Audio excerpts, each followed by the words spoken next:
নমস্কার বন্ধুরা, আজকে তোমাদেরকে একটা গাছের রিপোর্ট করে দেখাবো। তো প্রথমে আগে তোমাদের দেখিয়ে নিই গাছটা কোথায় আছে।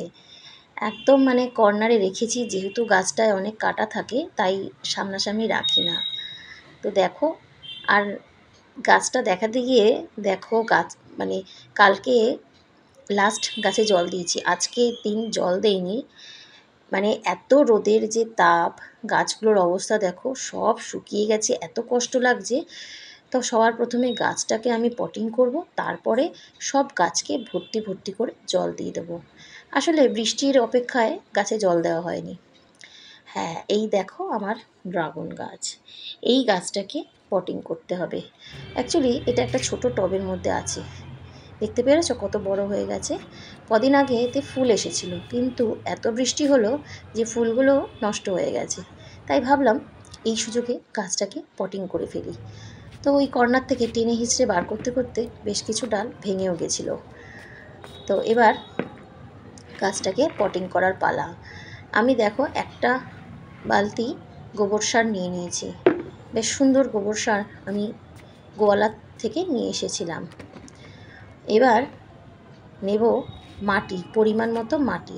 আমি এখানে একটা 10 লিটারের বালতি নিয়েছি, যাতে যতটা পরিমাণ মাটি লাগবে আমি সেই অনুযায়ী দেব।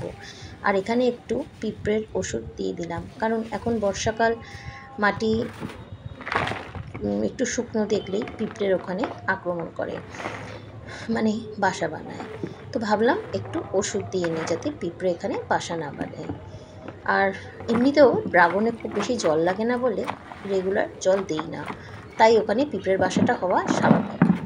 দেখে নিলে কতটা মাটি দিলাম, আমার বালতির অনুমান মতো দিয়েছি। এবার তোমাদেরকে বালতিটা দেখাই। দেখো, এখানে একটা 10 লিটারের বালতি আছে। বালতিটায় আমি অনেক নিচে ছিদ্র করে নিয়েছি। এবার এই বালতিটার মধ্যে পটিং করার পালা। প্রথমে বালতিটার নিচের ছিদ্রগুলো বন্ধ করার জন্য কিছু নুড়ি পাথর দিয়ে দিলাম, যতটা বালতিটা ছিদ্রগুলো ঢাকা থাকে। এবার এর মধ্যে আবার এই যে নুড়ি পাথরগুলোকে ঢাকা দেওয়ার জন্য উপর থেকে 1 বাটি মতো লাল বালির লেয়ার দেব। তার আগে বলে নিই, আমি এই যে মিডিয়াটা নিয়েছি এর মধ্যে বালি আছে, মাটি আছে আর গোবর সার আছে। আপাতত আমি এর মধ্যে অন্য কোনো সার দেব না, যেহেতু বর্ষাকালে বসাচ্ছি।